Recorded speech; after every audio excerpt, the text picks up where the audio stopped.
From the nation's capital, this is the Fly Fishing Consultant Podcast with your host, Rob Snowhite.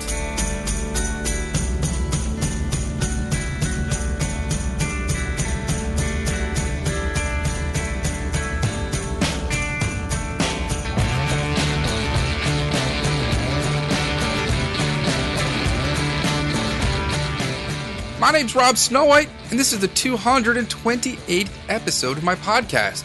In this episode, I interview Tim Rosenau, who's the guitar player for Toby Mac. Tim called me up looking for a spot to fish before his gig down the street, and I invited him over to discuss faith, family, and fly fishing. We'll discuss Christian rock, life on the road, and Tim's favorite species to chase back in Nashville. This episode is brought to you by Korkers. The brand was born 60 years ago on the treacherous banks of the Rogue River in Oregon. The original river cleat was handmade out of rubber and spikes. The fundamental design quickly grew as a favorite among fishermen, and the rest is history. Through the years, Korkers has continued to innovate with purpose, bringing advancements to fishing footwear. Interchangeable soles, boa lacing, and internal drainage are just a few wading boot firsts, brought to you by the passionate folks at Korkers. Check out their latest product line at Korkers.com or with your local Korkers dealers. One of my favorite attributes of my Korkers is that I can stand in them all day long with no foot or ankle fatigue. The BOA system allows me to tighten my boots as I go to a snug fit every time, and the water drainage system allows the boots to stay light once I step out of the water. I can walk in these boots all day, stand on shore, walk through water, and I'm perfectly comfortable from the moment I put them on to the moment I take them off. All right, Tim, do you want to introduce yourself? Yeah, my name's Tim Rosenau, and I'm from Nashville, Tennessee. Grew up in Iowa. Yeah, I'm happy to be here. All right, what brings you to Fairfax? I'm a musician. I play guitar for an artist named Toby Mac.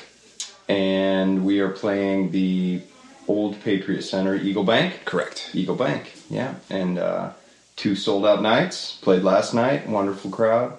And we'll do it again tonight. Awesome. Yeah. Where did you grow up? Iowa? I did. I grew up in northeast Iowa, small town in Monticello. You call it Monticello, not Monticello. Yes. I think only Virginians call it Monticello. I think so. I think every state has a Monticello, and they all say it different. And you grew up fishing out there? I did, yeah. I grew up, I remember, being 10 years old, going on flying trips with my dad to Canada, and just awesome stuff. Started going to the Boundary Waters when I was 13. It's on my bucket list. Yo, it's wonderful. It really is. A lot of work. It's good. You'd be fine. And I did that for a long time. Took my wife in our first year of marriage up there, and she said she's glad she did it. She won't do it again. So that was a great trip. And yeah, fishing in that area, man. I had a wonderful smallmouth river that was just kind of in my backyard. Grew up on a church camp, actually. My dad was a site administrator at a church camp. And a lot of fishing around there. Didn't pick up a fly rod until I was about 18 or 19. What caused that change? A good buddy of mine named Brock Betcher, who's out in Colorado. He guides the Wind River Canyon in Thermopolis and Three Rivers Ranch in Idaho. He and I got to talking. He was went to college there. He was a track. I don't know if he was a star, but he was a track athlete. You know, we got to talk about fishing, and he started to. I overheard him saying something about pike in the area, and I was like, "Oh, you're a fisherman?" And he's like, "Yeah, I'm just a fly fisherman though. That's all I do." And so, after I thought that was a little bit off-putting, I got very interested and decided, you know what? Let's learn about this and let's check that out a little bit. So that brought me to, my first fly rod, which I'm pretty sure was a red 9-foot 6-weight Berkeley something or other. Heavy, clunky. And I would take that to northeast Iowa limestones for trout and everything. And I remember my first trout that I ever caught on that, stripping in a prince nymph.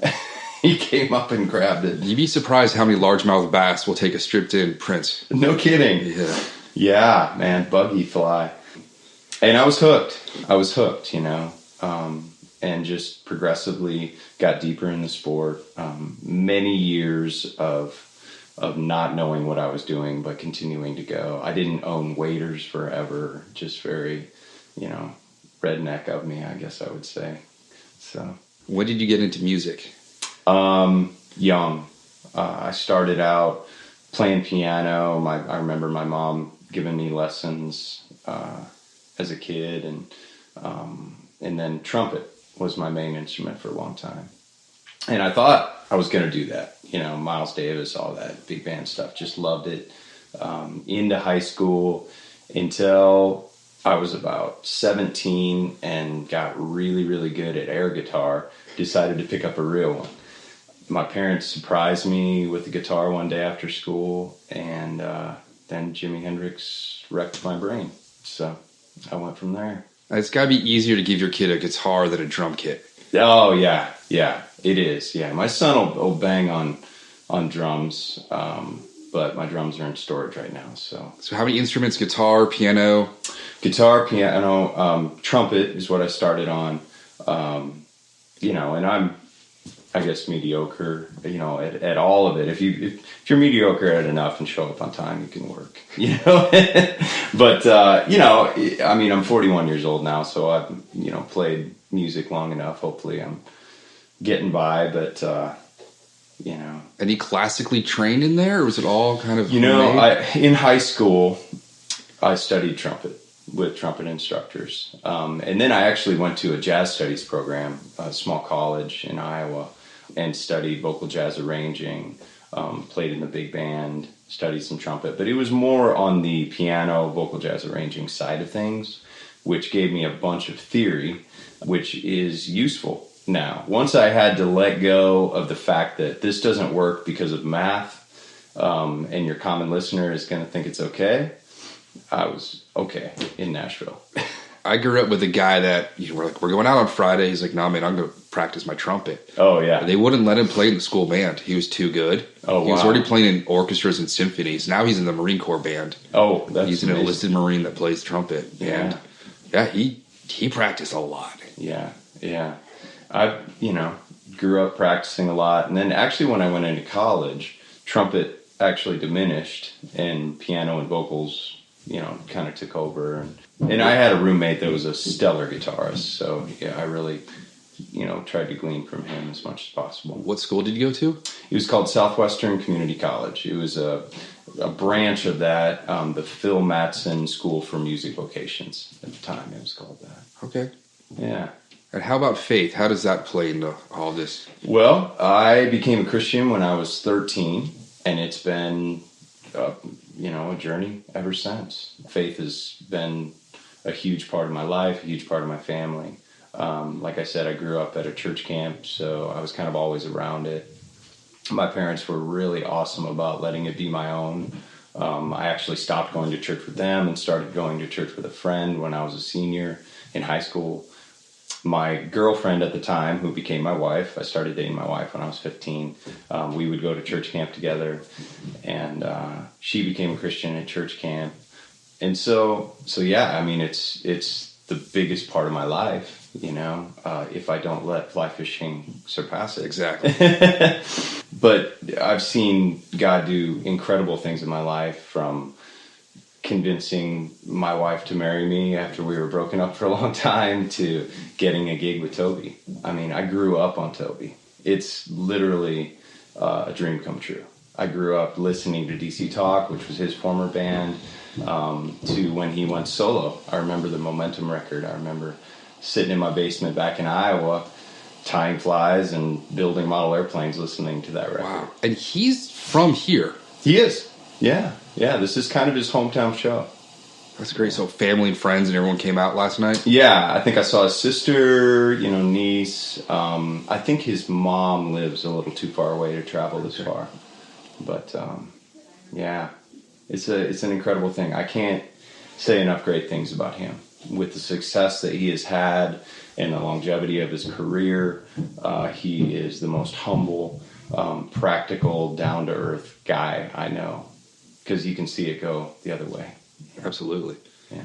And how did music bring you to Nashville, or when did that happen? Well, after college, I moved back in with my parents for a while and started working at a church as director of music, a worship leader. And one of my girl singers won a contest in Atlanta called Atlanta Fest as a singer-songwriter, pop artist type deal. And she ended up getting a record deal. And I ended up following her basically to Nashville, met a lot of the powers that be as far as getting gigs, and made a good impression. So my wife and I moved to Nashville. What year was that? In 2004, maybe? And I worked at... Sorry, go ahead. You've seen it. I mean, we were there. Everyone said it's growing exponentially. Oh, man. The last 4 it. years have been crazy. I live on the outskirts of Nashville, so I don't really have to deal with it as much. But yeah, watching it grow, we kind of bopped around, moved from an apartment to a home to a different home. But we've never been in Nashville. We've always been a few miles out. Now we're 30 miles south of there in a town called Spring Hill. But yeah, so I followed Allie to Nashville. That was her name, Allie Dahlgren now. It was Allie Rogers at the time. Wonderful friends. They live in Oregon, Portland, which is awesome. So every time I'm there, I have to debate whether I'm going to fish or see my friends. So it's a hard one. They're very gracious, though. They understand. Why don't you go fishing for a while and then we'll grab dinner? Take them fishing with you? Yeah. But yeah, her and her family live out there now. And so anyway, yeah, I met the powers to be for gigs, made a good impression, did a couple of auditions, and I guess Toby was holding auditions, and one of the people that I made a good impression on threw my name in the hat and did an audition. You've been with him 13 years now? 14. Yeah. So I've got questions. Go ahead. We're Jewish, so can you explain like Christian rock? Yeah. Like what? I mean, there's a huge scene even in Nashville. Yeah. Producer Jason, his brother's down there. He's in the industry. Mm-hmm. What's the genre like? Man, it's I'm so involved. I'm so inside it. Sometimes I get blinded to what it's like from the outside. I listen to a lot of different music, and my wife listens to the Christian radio station all the time, so I hear it on there. I generally listen to singer-songwriter stuff, rock and roll. Foo Fighters is my favorite band. So Christian rock in that genre, I'd say it's an awesome means to deliver a message that we're passionate about. I think that there's some amazing bands out there that are really doing it. That are getting recognition in all kinds of different genres. Needtobreathe is one of my favorites. They're just amazing. Good guys too. Switchfoot is another one. Really great, real rock and roll. But as far as some of the pop stuff, I don't listen to a ton of it. I have a lot of friends that make the music, and so I've learned along the years to differentiate friendship and art. And if they do something that I don't necessarily like the sound of it, it's okay. We can still be friends. Mm-hmm. That might sound harsh. I don't know. You might want to cut that out. I don't know. And then your shows, they're not like the typical rock show starting at 10. Right. You guys went on a good time last night, which is great because everybody of all ages can go. Yeah. Our demographic is wild. I love it because I see a lot of families, and I love family. And so you'll see babies with earphones on, asleep in a mother's arms while she's singing every word, rocking. That's heartwarming to me. I usually connect with the kids because I miss my own kids. And yeah, the crowds are amazing. You have the generation that grew up on DC Talk and have followed Toby, and then we've even got some new ones, and then their kids are now going to shows. Exactly, the next generation. Yeah, I listen to a lot of shoegaze. Okay. So I was at the Ride concert at the synagogue in D.C. that they open up for all sorts of shows. Yeah. And there were kids of, the fans from back in the 90s there. Yeah. So I can't wait to take my kid to shows. Yeah. Yeah. I'm excited to. I have a 9-year-old son, Ellis, and I'm excited to take him to his first concert. I just saw Foo Fighters just maybe 5 months ago in Nashville, and I debated whether I was going to take him quite yet, but not quite yet. I grew up going to Peter, Paul, and Mary, Yeah. Smothers Brothers, British Invasion. Yeah. It was a lot of folk music growing up. Yeah. And I can't drive with my parents now. It's folk and show tunes. Barbara Cook. I won't drive with my parents. They play Barbara Cook nonstop, and I don't like that woman. That's funny. Yeah, I grew up listening to my parents. With my parents listening to Peter, Paul, and Mary, Ray Stevens a ton. He's kind of a joke songwriter. Okay. But I know all of his songs. It's hilarious. Yeah, we grew up just music. We had speakers built into the house when our house was built. So there was music on all the time. That's beautiful. We were the first people with like a CD player and a portable Discman. Yeah. So yeah, music was a huge part of our life growing up. That's great. And I just borrowed a tape cassette to digital tool from my neighbor to put some concert soundboards on digital. Oh, awesome. So we can listen to stuff I've not heard in 20 plus years. Yeah. Yeah. That's really cool. Yeah, music, man, it's always been a part of my life. I remember being just a kid and my parents and my older sister, I have an older sister, we would travel around to small country churches and sing like quartet kind of music. And did you have matching clothes? I don't think we ever went that far, but I played, I'll never forget, I played a little tiny white Casio keyboard, did little lead lines on that, and then we sang harmonies. And so, yeah, starting at a young age, music was a huge part of my life. And still is. Fantastic. So I've got questions next. Yeah, man. Here's one.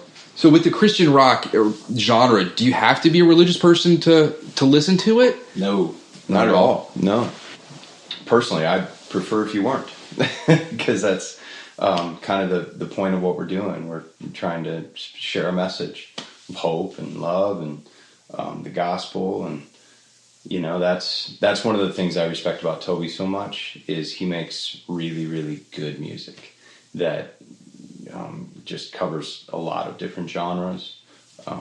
It sounds good. It's huge. And the message is great. It's not Bible thumping in your face, hellfire and brimstone type stuff at all. It's hope and love with the core of the gospel. You turn on the radio, most of the stuff is about material things, your cars, your money, stuff that could all vanish in 1 second. Yeah. And you got nothing but empty space. Nothing. Yeah. Yeah, when I listen to pop radio, it makes me sad, and that's what my kids listen to, and we still, my daughter's 13, so we're still able to regulate that some. But yeah, it does. It makes me sad, and it gives me an opportunity to teach them. Do they play music? My son is dabbling on the guitar, quickly picking it up, actually surprisingly quickly. And piano lessons are mandatory. Fantastic. Yeah. My daughter sings in the choir and stuff. Yeah. And she loves it. She's wanted to be Taylor Swift for years and recently has switched to being a vet. Okay. So, yeah. She can sing to the animals. Exactly. She's got sheep. She can count them to go to bed. So let's talk about life on the road. Yeah, man. So you've got kids, a wife. Mm-hmm. How far along are you on the road that you're not seeing them? Not bad. Toby doesn't keep us out. It's rare that we're out past 2 weeks. And most of the time we travel, we leave on a bus on Wednesday night and are home on Monday morning.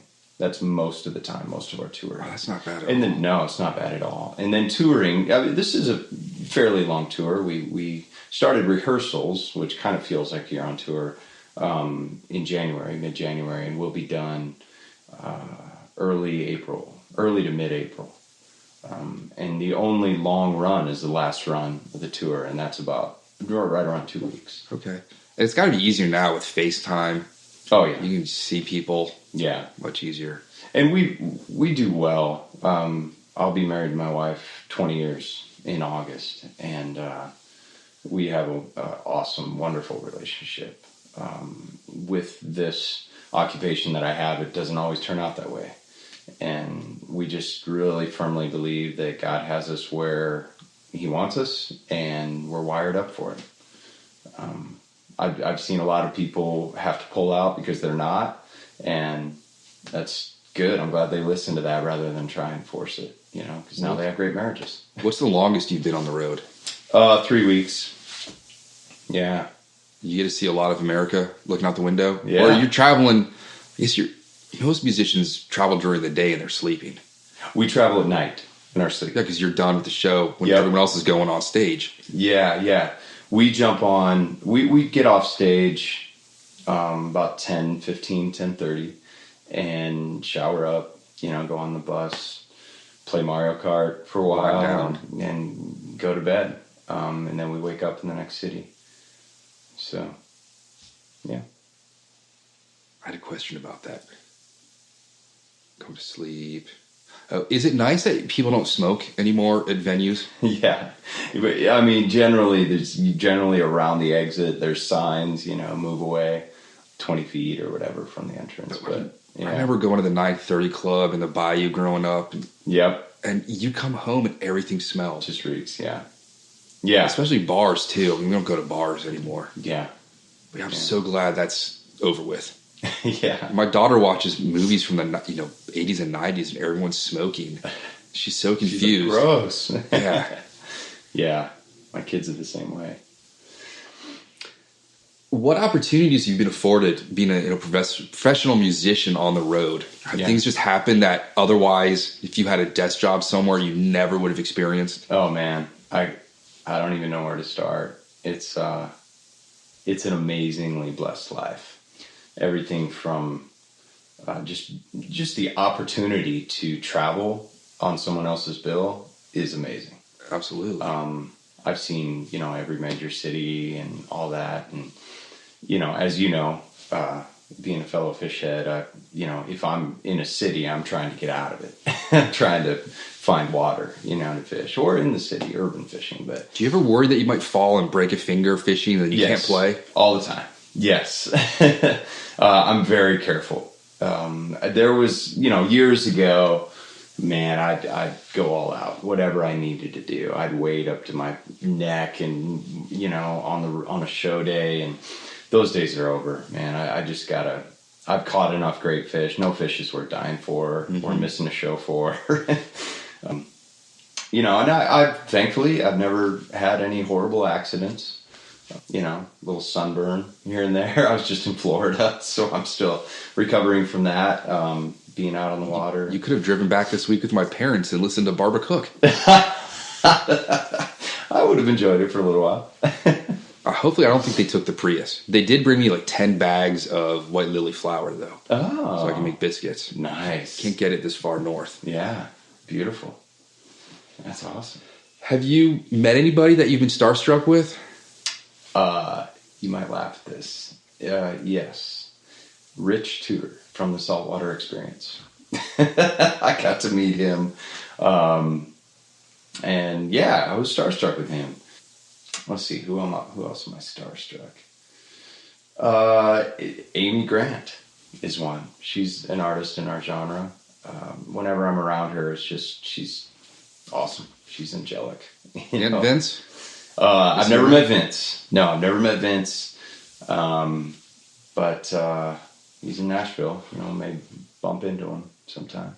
If you go to the grocery store, do you just see other musicians? Yeah, where I live, south, I see some.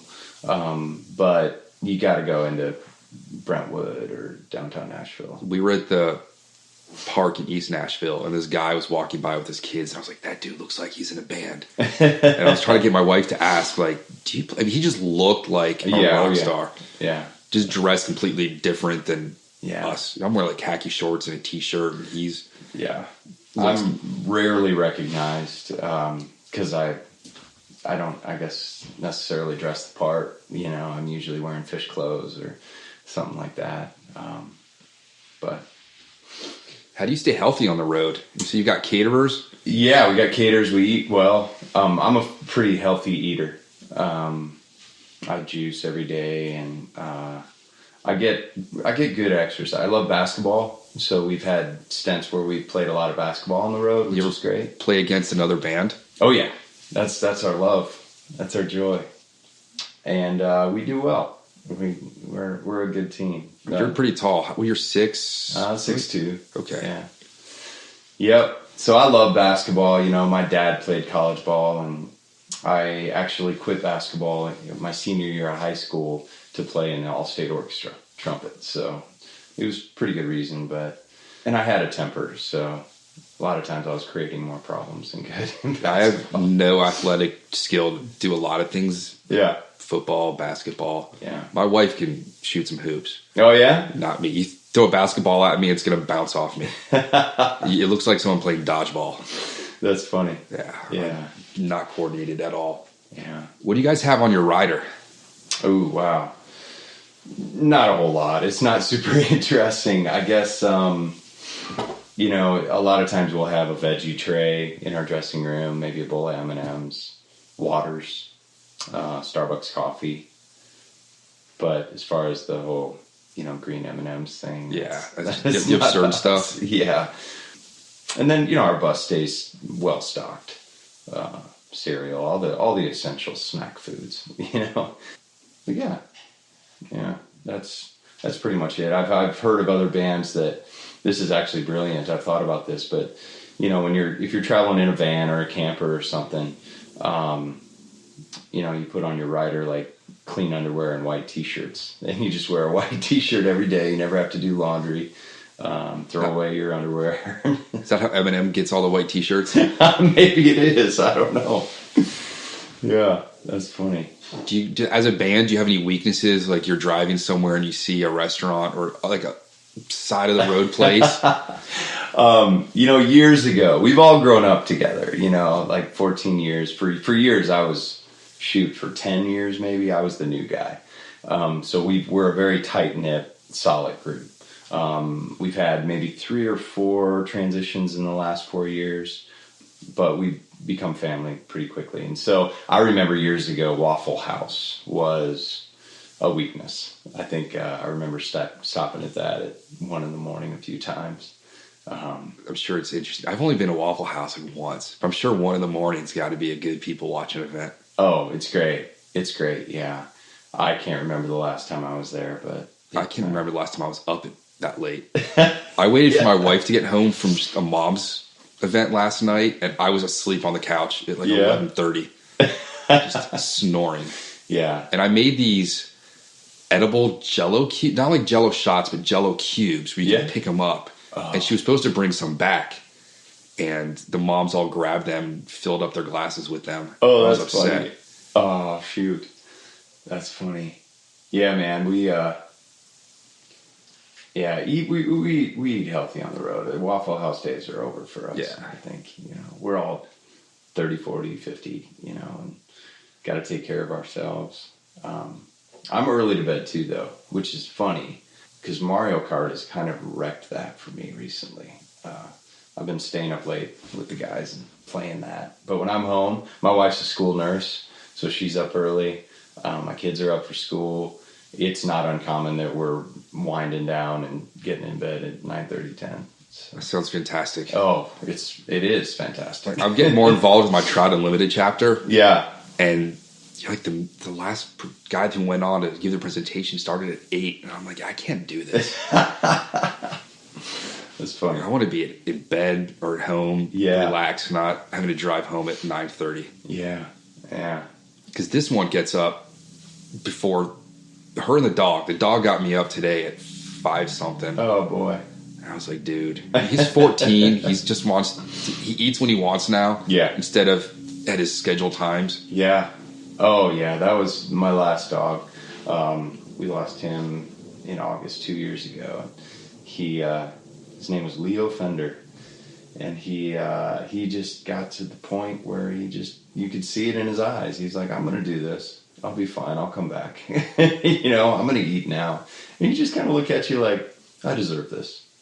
But he doesn't like to follow the rules. Like, no begging. He sits behind my daughter every night at dinner and barks at her.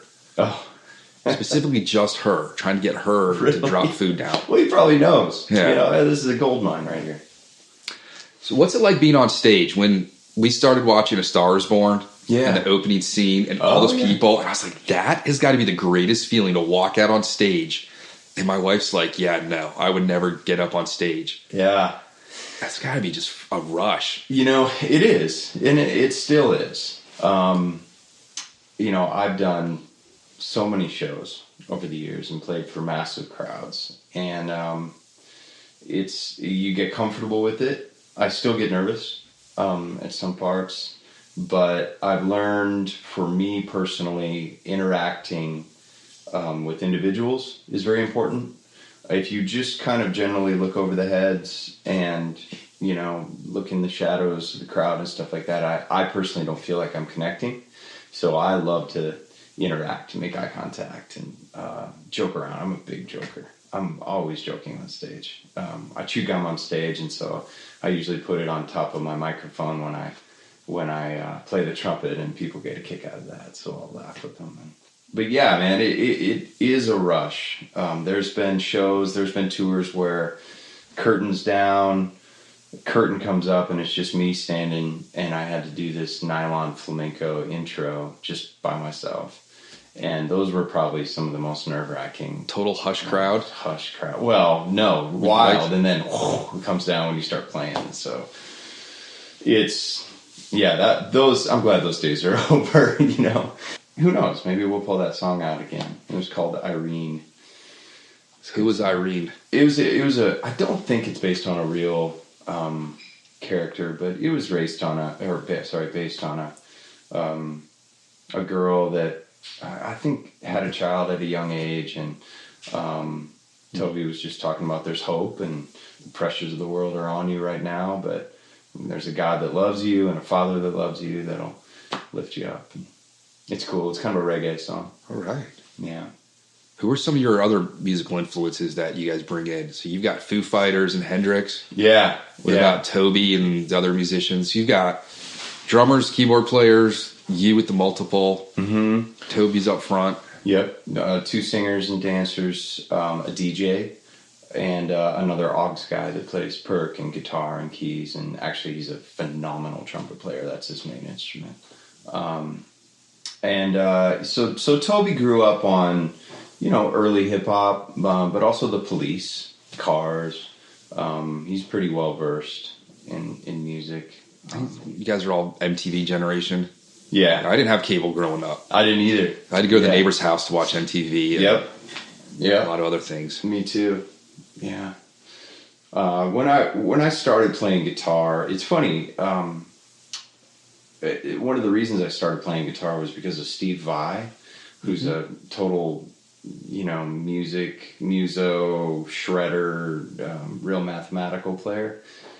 Unbelievable player. And that was kind of why I started playing, because I loved that sound. And I just went the other direction. Just fell in love with Clapton and Hendrix and Stevie Ray Vaughan and really feel and soul playing. Loved funk, but I didn't really dive into it until I was with Toby, and Todd, our bass player, really took me to another level on that. And, but yeah, nowadays, like I said, Foo Fighters and really everything, I got into Kings of Leon for quite a while.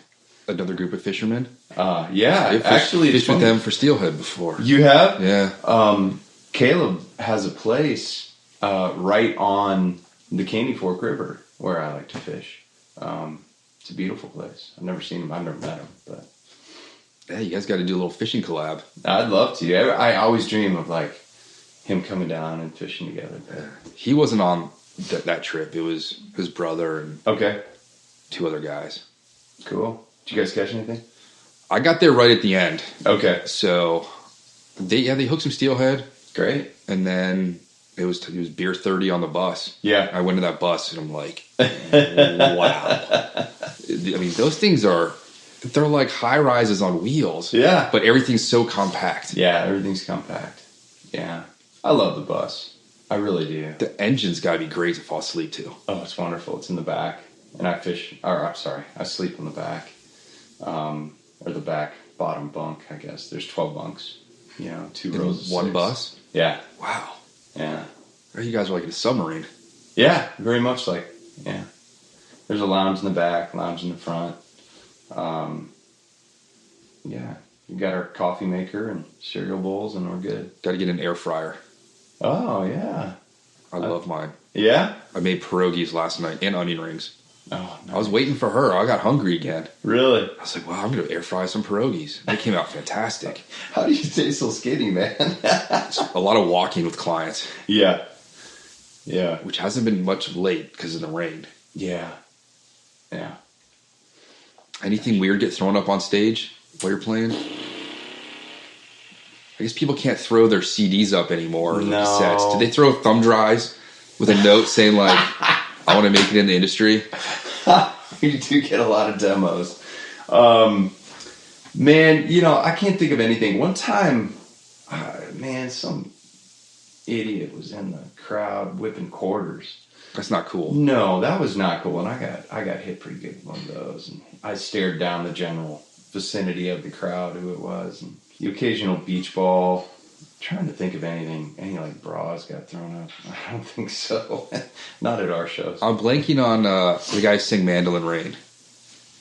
I want to see Steve Winwood, but that was a different Dead opener. But he was playing accordion at the Dead show once, and he got hit by a marshmallow. Oh. And he just gave this look in the crowd like, seriously, what are you doing? Yeah. Yeah. Let us play. Yeah, there's always a little bit of distraction, stuff like that. I mean, there's been parts, and on this tour, there's a part too where I sprint as fast as I can down the center catwalk.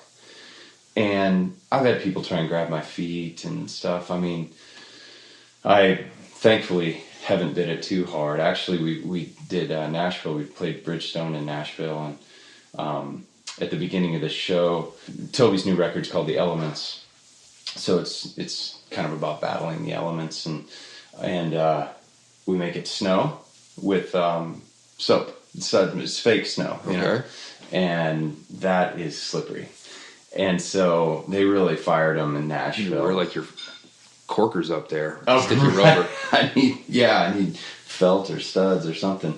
And I took a total face plant with Toby, because we kind of do this with an instrument. Thing. Oh yeah, snapped the tuner off my guitar. Oh no, it was all right. That's like when I fall with the fly rod, I always try to like throw it. Oh yeah, throw it. Yeah. Well, you're attached to a guitar and you're playing. That's gonna be not easy. And it was so fast. I actually watched the video back. It was so fast when you watch it back, but when it happens, you feel like you're down forever. Yeah. And it was literally feet went out behind me, and I face planted. It was like a YouTube video? I think it was on YouTube. I have it on my phone. It wasn't very popular. I guess the fall wasn't epic enough, I guess. But it was it was slippery, man. So slippery. Yeah. And I wear Adidas sneakers on stage. It's not like I don't have grip. Yeah. You know, they're like good, solid, grippy shoes. But yeah. All right. Let's start talking some fishing. Yeah, man. How many fishing licenses do you have to buy a year? How many states do we travel in? Yeah. A lot. I always license up. I never joke around with that. You don't want to be in jail when the show's going on. Yep, exactly.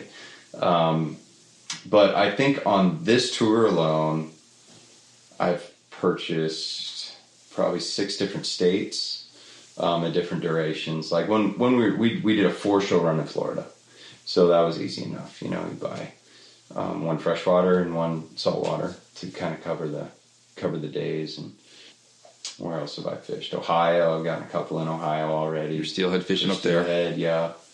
Bought one here. DC license is the best. It's $13 out of state for the year.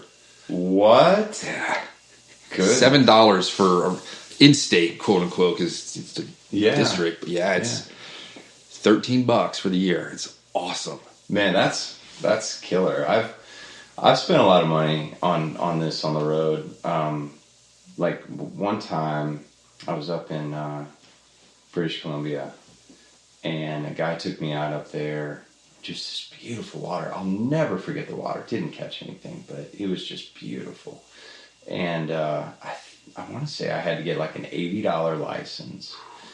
And then on top of that, there was a special regulation. There was like another $60. It was insane. Put that in your rider. Yeah, local fishing seriously. license. Yeah, one time we were up there, and one of our promoters, who's an awesome guy named Lowell McGregor. I hope he's not listening to this. Well, you'd edit it out. Lowell McGregor. He bought a guide for me up. I don't remember the river. I should remember it, but it's a great steelhead river. And I wasn't swinging yet. I was still new enough to where I wish I had a little more game at that point, because I think I would have hooked one. But it was so cool. I got to fish with a guide that day, and I don't often have opportunities to fish with guides.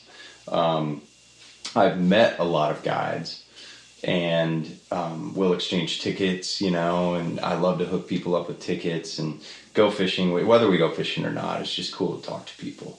Like you. I mean, you have anytime we're playing close to here, it's hard to get tickets to a show, but you're welcome to come out to the show. Absolutely.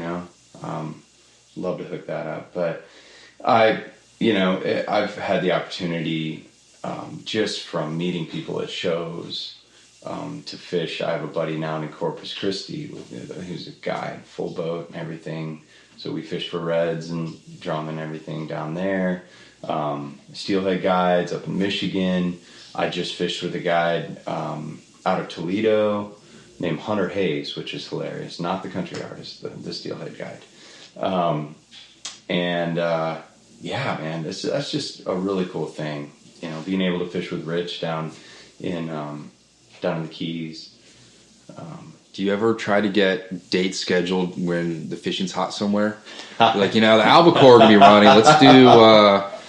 Let's do Montauk in the fall. What's funny? Our booking agent is out right now. He just came out to see the shows, and he's a dear friend of mine. Tony Johnson is just a wonderful human being. And I always joke with them. I'm always like, man, you did a great job booking this. We hit the steelhead run. We, got to hit some reds down in Louisiana. You did a good job booking this. And he's like, oh, now I have to schedule around golfing and fishing, because Toby's a big golfer. Okay. Did you fish the ponds while he's in golfing? I haven't yet, but that's a good idea. Yeah. The governor's bass, they live in there. But yeah, I always joke with him about that, or give him heck about not putting us in the right spot at the right time, or you missed the steelhead run by 3 weeks, Do you have favorite venues to play at? Not really. This is all arenas, and so 95% of them have been wonderful dressing rooms, clean. Ice rinks are always a little cold, when we play those. But yeah, I really don't. Anytime we play, Colorado, the Pepsi, or Portland, I can't remember some of the names of the arenas, but out west is just really special. You can usually get to good fishing, even in the winter, depending on where you are, it's real doable,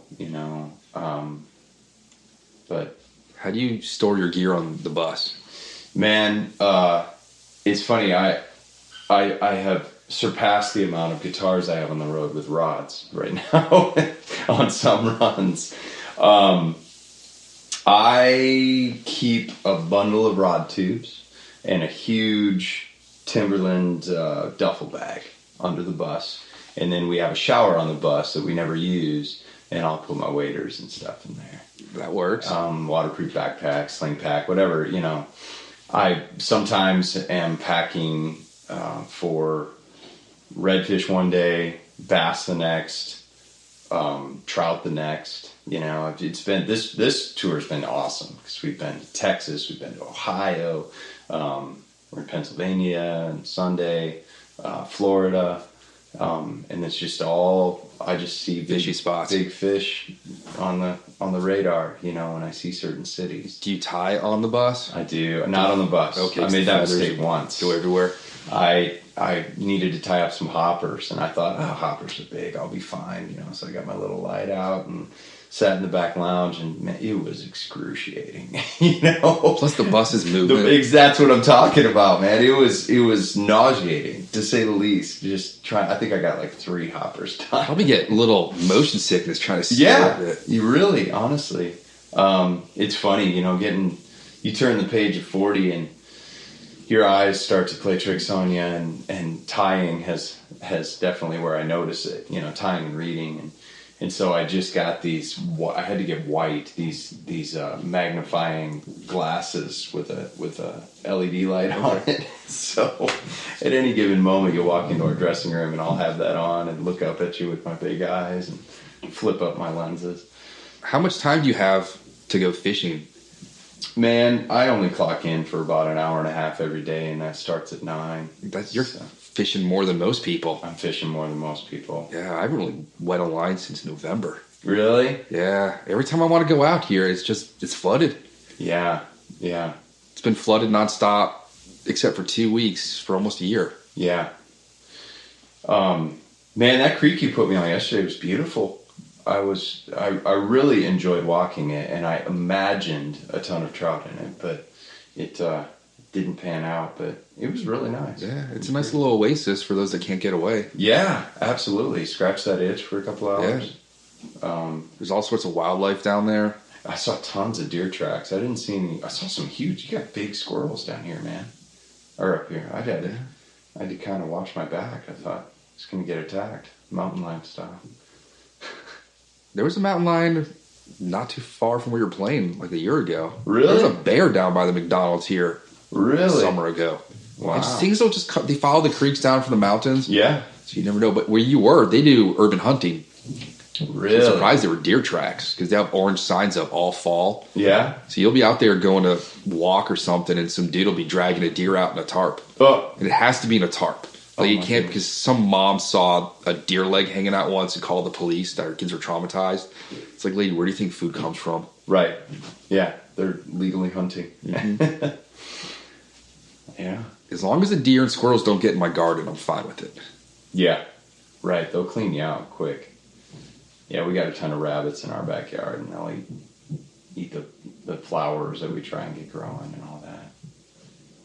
Our new dog is a Basset Labrador mix, and just How did that happen? I don't know. I don't understand the biology of that, but she is just the cutest thing. But man, that hound just takes over as soon as she steps out. She's all wiggly and fun. She's kind of funny. She looks like that hippo on Looney Tunes. Like she's got that big waist section, right. And she's all fun. And then she steps out onto the deck, and she just Gets that smell. She just pauses and just gently one step out. She's an incredible hunter. I'm taking notes, approaching streams, and she'll just take off for a squirrel. She's an awesome hunter.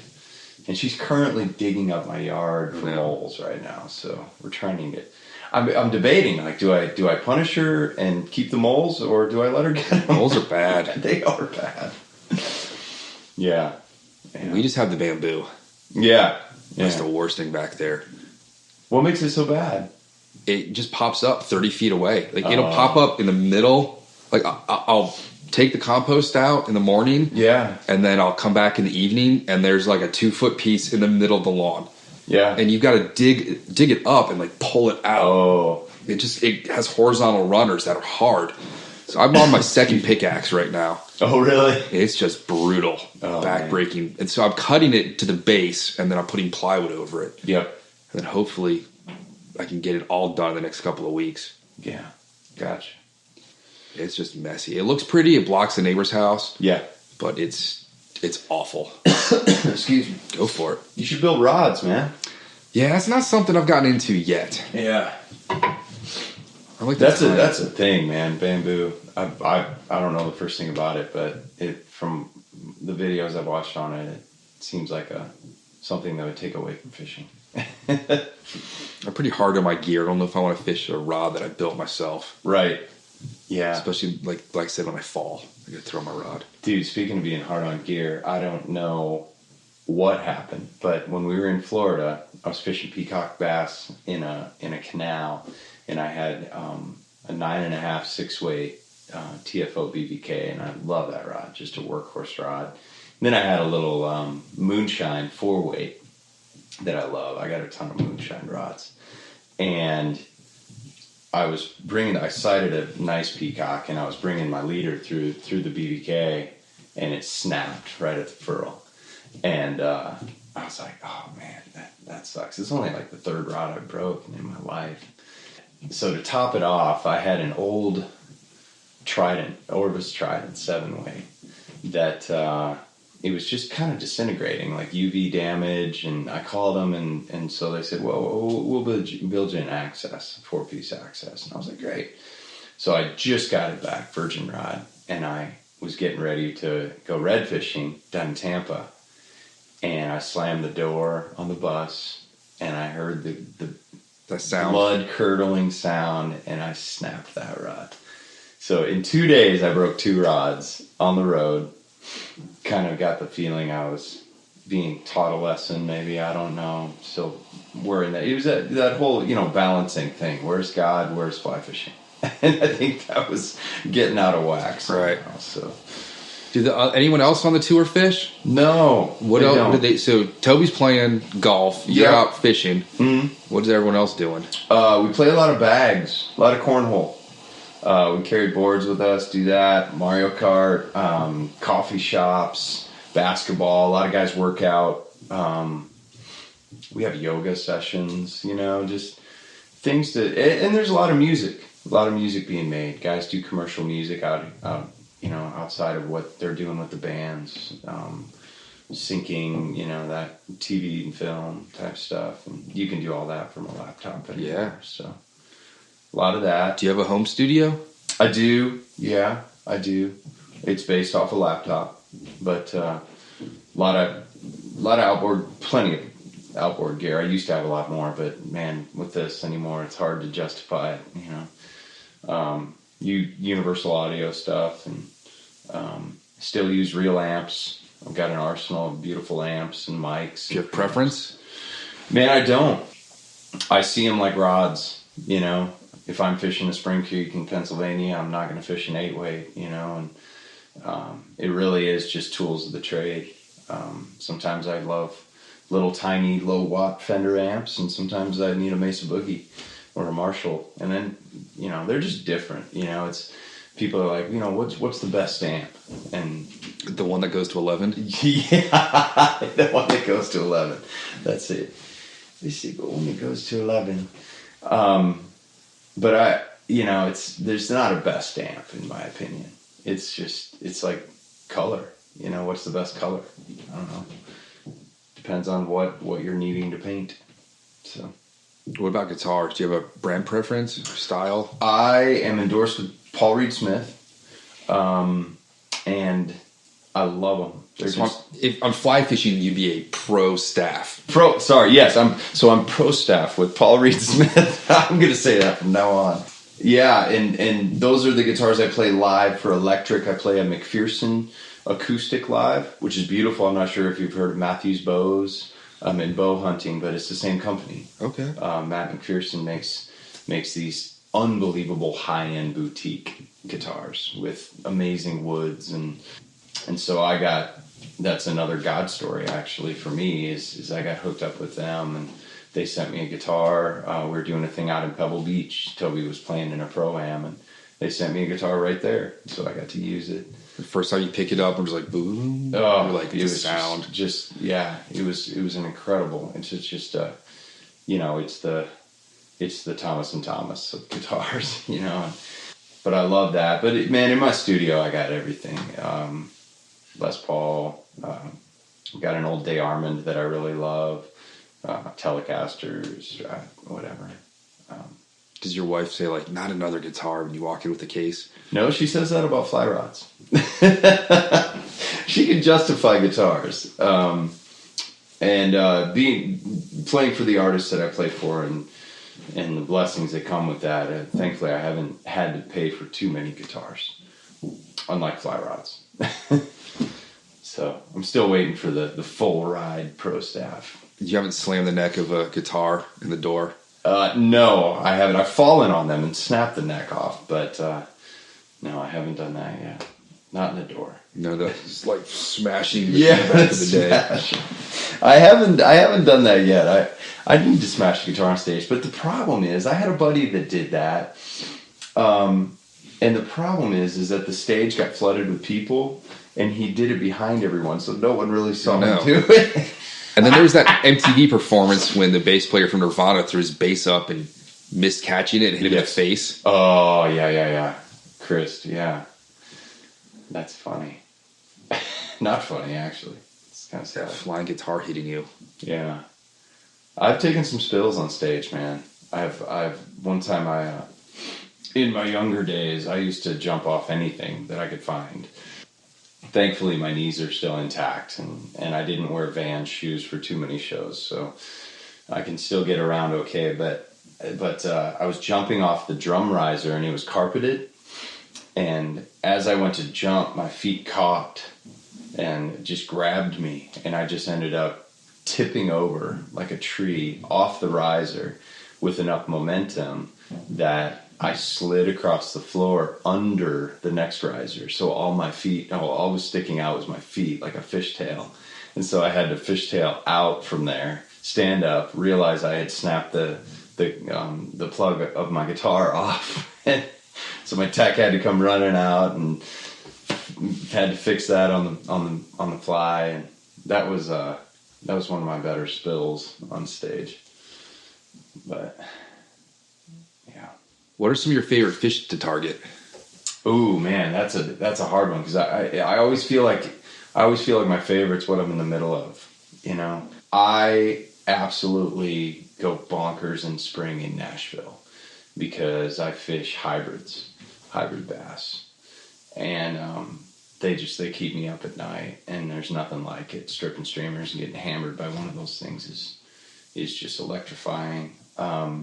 So in the spring, I'm kind of getting that mindset. I've been doing that. I've been chasing those fish for 13 years now, 14 years. But, you know, I'm always a trout head. I don't care what size it is. You know, I've got another moonshine rod that it's a 10-foot 2-weight that really is, I would actually, if you were to cover the label, I'd say it's more of a 4-weight. But it is just a phenomenal trout rod, and you can catch 8-inch trout all day and have a fun time. But I've landed 17-inch rainbows on it too. Spectacular rod. But then you get me on a flat in Florida, and I get 2 shots in a whole day, and I'm ecstatic. That's enough for you. Yeah. Anything you don't want to fish for?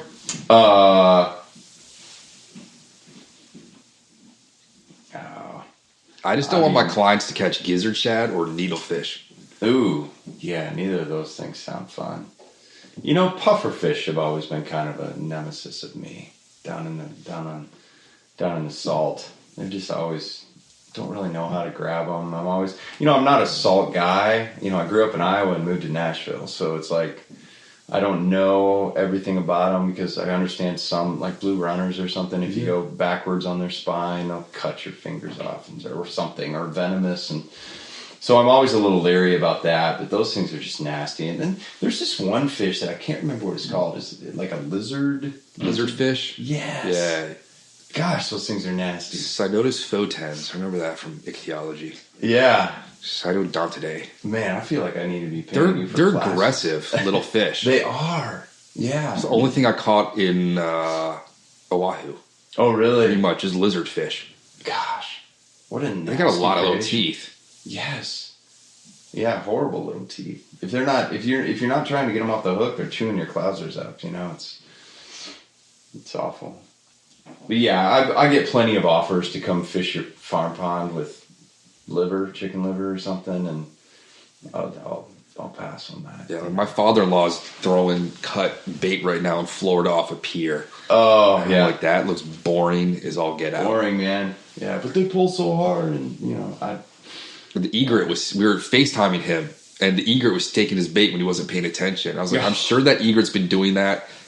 Every tourist that comes down, it probably was like, yep, that's a tourist. Yep. He's not paying attention. They know. They can sight him It's like, out. I hear that Russian accent. He's not from here. If you ask my father-in-law where he's from, Columbus, Ohio. Like, no, where are you really from? Oh, that's funny. Yeah. Oh. Anything else you want to talk about that I didn't think of asking? Man, I don't think so. This is really great. This was a nice breath of fresh air. It's nice to just get out of the venue. You know, whether I'm walking a creek or talking to somebody about fishing, it's just a really cool thing to be able to do this. You know, if you're listening and you see Toby coming your way to your town and you're a fly fisherman, hit me up on Instagram. DM me on that. It's tim.rosenau. That's my. There's a big pyramid lake fish on there too. That is one of the amazing hookups I've had on the road. Mike Anderson out of Reno Fly Shop is a buddy of mine now. That's a classic example. I cold called a shop. It's always a little weird to call someone. I don't think I gave you the spiel. I think I just said, hello, I'm in the area. Right. But a lot of times my spiel is, hey, my name's Tim. I'm a touring musician. We're playing at so-and-so arena, and I'm a diehard fly fisherman. You try and get everything out, as quick as you can before they roll their eyes and hang up on you. And every once in a while, man, you get a fan or a shop owner that knows one of his employees is a fan, which was the case with Mike in Reno.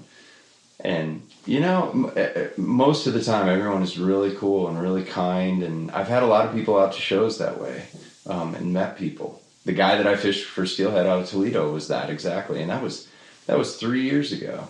And you just kind of keep each other's contact and keep in touch. And hopefully you'll come back through here when the river's not blown out and some shad running. I would love that. That'd be a great thing. For someone who's never experienced the shad run, it's nuts. Yeah. When it's at its peak, it's amazing. That. Well, Rob, I'll keep your info and you keep mine. I'll put you in I have a little fishing on the road folder on my computer that, every city that we go through that I meet somebody. Nice. It's pretty cool. All right. Well, I've got some non-fishing, somewhat fishing-related questions now. Yeah. If you had a superpower to make you a better angler, what would you choose? Ooh. I think I'm trying to think of my backcast to have the perfect timed backcast. No, it would be vision. It'd be vision because sight fishing is my favorite. Extra super polarized vision. Built-in polarized. Make it easier. We have to wear such expensive glasses all the time. Right. Just wear something to keep the hook out. I just sent 3 Costas in for repair. Yeah, that. I was going to say hearing too, but I don't think that would help me as much as vision. Do you ever get inspiration on the water? Yeah. Gotta write this down before I forget it. Absolutely, yeah. I'm kind of dabbling with writing a book about exactly everything we've been talking about. Faith, life on the road, and fly fishing. Yeah, I try to. I'm still so excited about fly fishing. It's hard for me to stop and write things down. When I do, I really try and enter something in my phone, and sometimes it's just prayer time. I'll just sit sometimes and pray and think about my family. You get inspired when you see other people catch fish and figure out what they're doing. What's your favorite Harrison Ford movie? Oh my. Fugitive. It's a good one. Fugitive. If you only had one species of bird to tie with for the rest of your life, what would you choose?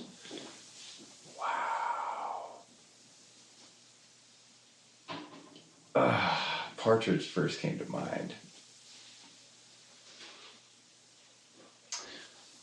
Okay, it's so I know there's a specific style, but the roosters that have the really long, fine, beautiful hackles. Well, what's the name? Like the whiting? Yeah, the whiting. The genetic bred birds. Yeah, the genetic longer bred legs, so their feathers don't drape.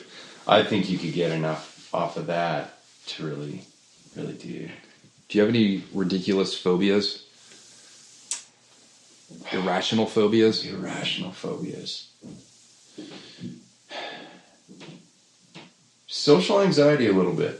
Even though you're on stage? Even though I'm on stage. It's different. There's a big wall there, you know? I think Liz Phair for years could get up on stage. Yeah.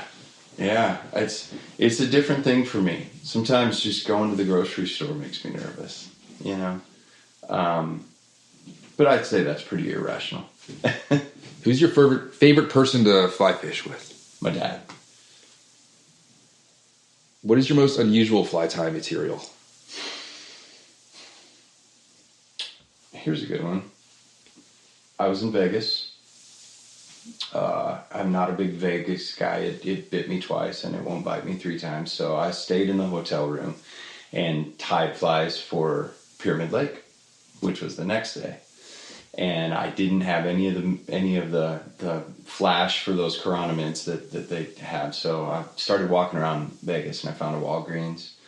And I'm walking through every aisle, you know, like you said, you go to craft stores, you find whatever you can.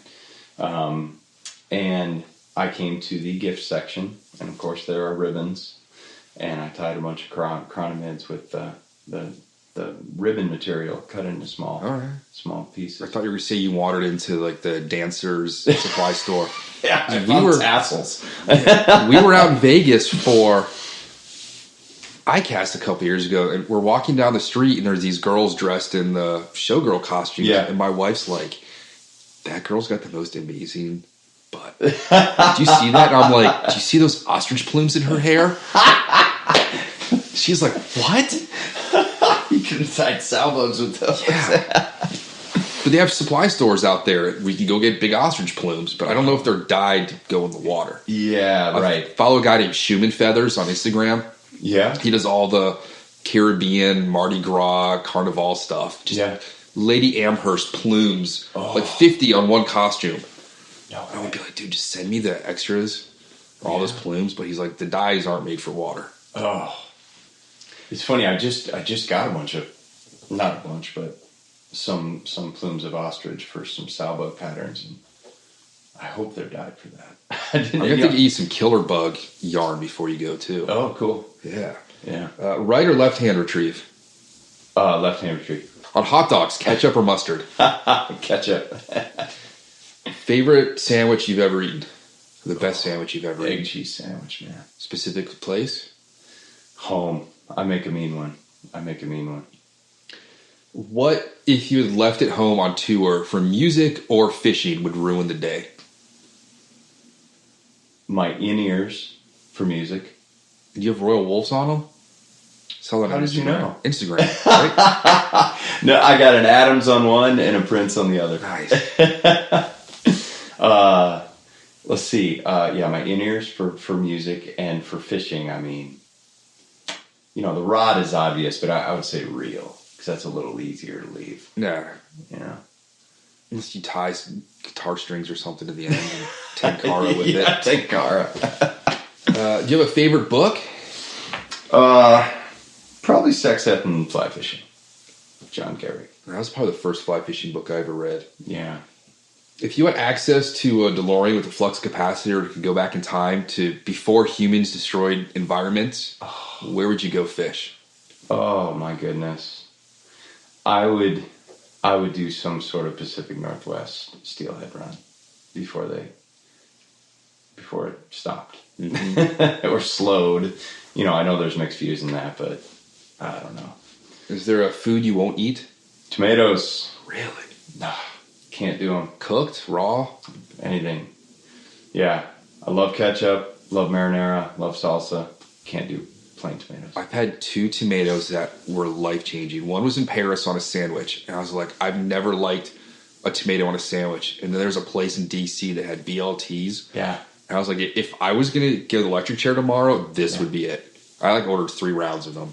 They were little sliders, but I've never, that's what a tomato's supposed to taste like. Yeah. You go to a restaurant here, like a sandwich shop, and they're just white, mealy. Yeah. Just gross. This was a real tomato. Any of that, I just can't do, man.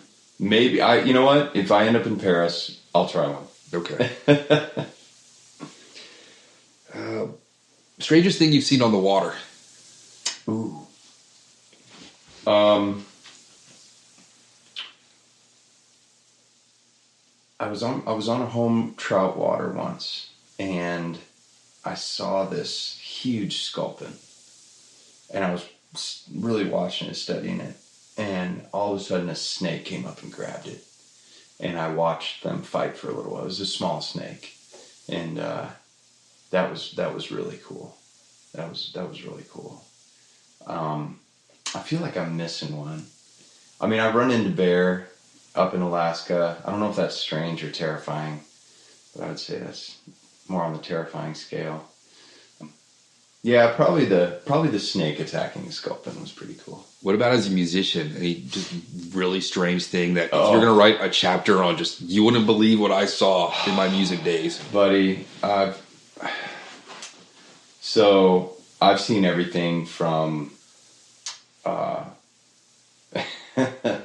I've seen everything from half-drunk people in the front row making out during a very God-centered worship song, to I've seen some extremely flamboyant dancing in a very open space in an arena where they're getting all the attention and we're not, like, to that extent.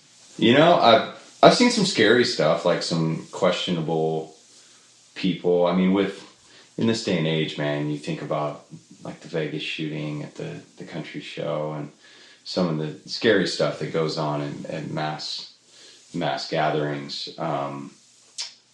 You kind of look with a different lens, and you try not to be judging or, stereotyping, but sometimes you see some things that you're like, hey, you need to talk to a stagehand or a tech and be like, let's check this out a little bit. You were at Wendy's like 2 weeks ago when this dude walked in combat boots, fatigues, a tactical vest, and sunglasses and a hat. And I was like, we're leaving. Yeah.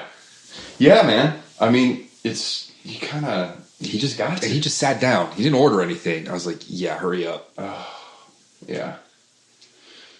Yeah, there's been some strange stuff. I mean, we've had strange things happen on stage where it was another Nashville show. Not the Phantom? What's that? Not the Phantom of the Opera? No. But, like, our computers got knocked off once, and, music is very computer-driven now, and so that shut us down for a long time. That was rough.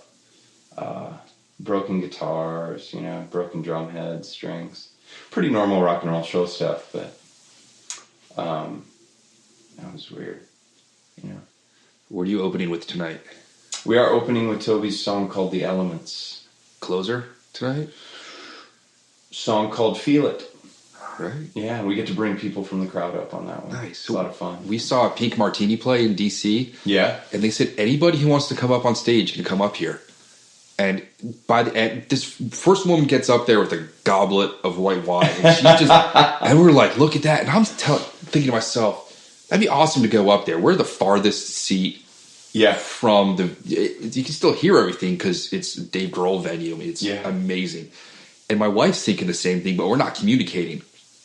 And then at some point, there's 20 people. I'm like, "Let's go up," and then all of a sudden, like 3 songs later, there's 70 people on stage, and they're letting people sing into the mic and walk between the instruments. It's just dozens of people dancing on stage together. It was really cool. Yeah, that's powerful. And that's where I got to feel like up on stage. Yeah. Looking out on a crowd. Yeah. It was pretty cool. Yeah, man, to see these people come up, and it's all ages. It's babies to, 60-year-olds that come up, and families, to see their joy and to just see the excitement of them coming up. That's what it's all about.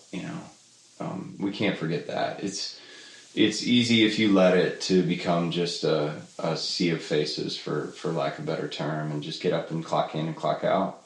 But if you really stop and see the joy and the people, they're seeing an artist that they love, music that they love, and music that has changed a lot of lives.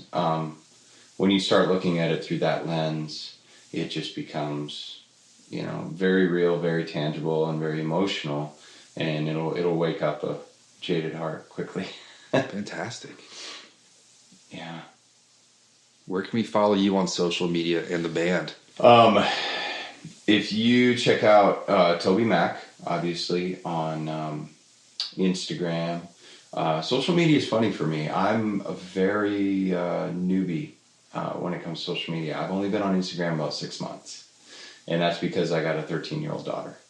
So I got to be the creeper dad that keeps an eye on things there. But mine is at tim.rosenau. And then if you find Toby, you'll find everyone else on Facebook and all that. But I and don't the have band a is Facebook. Diversity, but it's a play on words. Yeah, Diversity. Yeah. How do you pronounce that? Diversity. Not diversity. Right. Okay. Right. Yeah, that's the band, and it's an amazing thing, man. I certainly don't take it for granted. You've got a good thing going. Yeah, and I can honestly say that my best friends in the world are those that I travel with, and I'd like to say that's rare. When you get off the bus after being with somebody so long, you go home and you call them a few days later. Two families. Yeah. You got one family on the road and one family at home. Exactly. Anything special you have to bring home when you're traveling? To bring souvenirs. As far as your kids want anything? I'm not good at that. That might be a shortcoming in my dadship, but I will sometimes. Sometimes I'll get stuff from a venue or a hat from a college or something, give it to my son or shirts. I'll raid Toby's merch every now and then. And you need a shirt. Yeah, or give my kids shirts and stuff. But yeah, that's generally it. Yeah. All right, well, have a good show tonight. Thanks for Thank coming you. over. Yeah, I'm gonna. This has been great. I really appreciate everything you did for me, and just chatting with you yesterday on the phone was nice. And we'll have to fish. Absolutely. Next time I'm through. Yeah, if you're in Nashville, I'll put you guys on Band. Is it Band in Town? The app. Yeah. All right. Yeah. I'll put you guys on that. Cool, man. Very cool. Super. Well, thanks for sharing your story. Yeah, dude. All right. Tight lines. Thank you for joining us for the Fly Fishing Consultant Podcast. For more information or to contact Rob, please go to www.robsnowhite.com.